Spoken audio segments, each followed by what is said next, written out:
चलिए बच्चों, अब एसेट्स और लायबिलिटीज के बारे में कुछ और भी चर्चाएं कर लेते हैं। हमने ये देख लिया कि रियल एसेट्स क्या होते हैं, रियल लायबिलिटीज क्या होती है, बट ये एसेट कैसे क्रिएट होगा? एसेट आपका क्रिएट तब होगा जब आप अपनी लायबिलिटीज कम करेंगे। आप अमीर कब बनेंगे? जब आपके एसेट्स आपके पास ज़्यादा हो और लायबिलिटीज कम, यानी कि पैसा ज़्यादा हो और लोगों को चुकाना कम है आपको। ठीक है, तो ये एसेट्स हो सकते हैं और लायबिलिटीज हो सकती है। और एसेट्स जब लायबिलिटीज से ज़्यादा रहेगी तब हम बोलेंगे कि यहाँ पे एक सिचुएशन बनती है जिसकी वजह से आप अमीर कहला जा सकते हैं।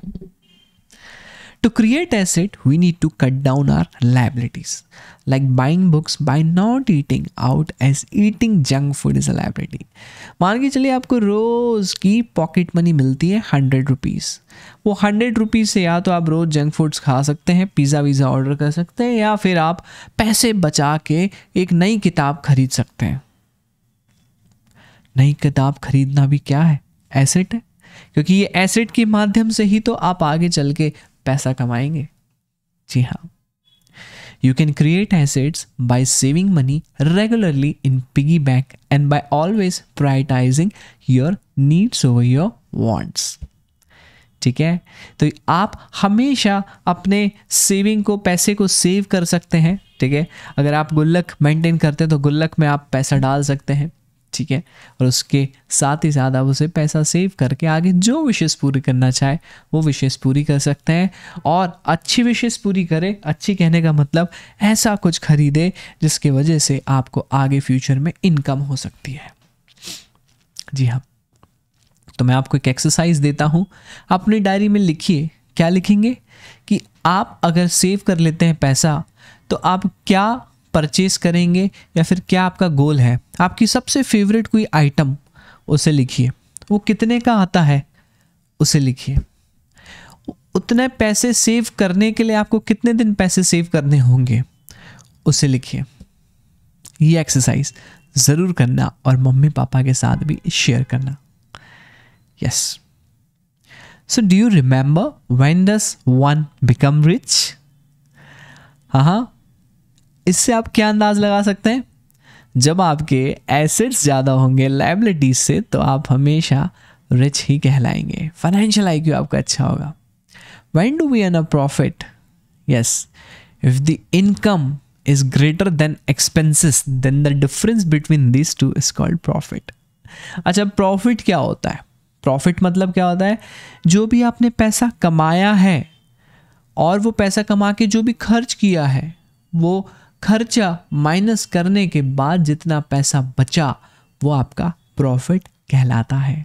ठीक है, यस, यानी कि उसे आप सेव करना चाहे तो वो आपकी सेविंग्स कहलाएगी। हाउ डू यू इनकर लॉस? अब लॉस कैसे हो सकता है? मान के चलिए कि आपके पास 100 रुपये है जो आपने अपने कुछ काम करके आपने कमाया। अब आपके एक्सपेंसेस या खर्च जो हो गए वो कुछ ज़्यादा हो गए 100 रुपये से, तो आपके खर्चे 110 रुपये के हो गए। ठीक है, तो 10 रुपये आपने पापा से बोरो कर लिया, राइट? तो आपको यहाँ पे लॉस हो रहा है 10 रुपये का। इनकम आपकी 100 रुपये थी, खर्चा, वो बोलते हैं ना, आमदनी 98, खर्चा रुपया। ठीक वही सिचुएशन को हम लॉस कह रहे हैं। Now if the expenses money spent is more than the income money earned, then the difference between these two is the loss. Okay, a man buys a few candies for $10 from the market and sells them in his shop for $7. He is earning the profit or loss? Tell me. ध्यान से देखिए इस question को और pause करके मुझे बताएं, इसमें प्रॉफिट हो रहा है कि लॉस हो रहा है? इसमें लॉस हो रहा है। कैसे? 10 रुपये की चीज़ को 7 रुपये में बेच रहा है। ठीक है, तो there is a loss. Have you ever wanted to buy something with your own money? Okay, now let's take some example that, let me give you an exercise friends. एक एक्सरसाइज लिखिए। वो एक्सरसाइज क्या है कि आपके पास 1000 rupees है और वो 1000 रुपीज़ में से आप कहाँ कहाँ खर्च करेंगे वो आप लिखिए, ठीक है। और खर्च करने के बाद जो पैसा बचेगा वो पैसे को आप क्या करेंगे, पहली चीज़। और वो जब पैसा बड़ा होते जाएगा तो आप उससे क्या खरीदेंगे, ये आपकी एक्सरसाइज है। और मुझे ज़रूर बताइएगा, डायरी में भी ज़रूर लिखिएगा कि ऐसी स्थिति में आपको प्रॉफिट हो रहा होगा या लॉस हो रहा होगा। अगर पैसा बच पा रहा होगा, सबसे पहले सेविंग्स हो रही होगी, तो वो प्रॉफिट की सिचुएशन होगी। पैसा नहीं बच पा रहा हो तो लॉस की सिचुएशन होगी। ये एक्सरसाइज आप ज़रूर करेंगे। चलिए मिलते हैं हमारे नेक्स्ट वीडियो में, तब तक ले जय हिंद बच्चों।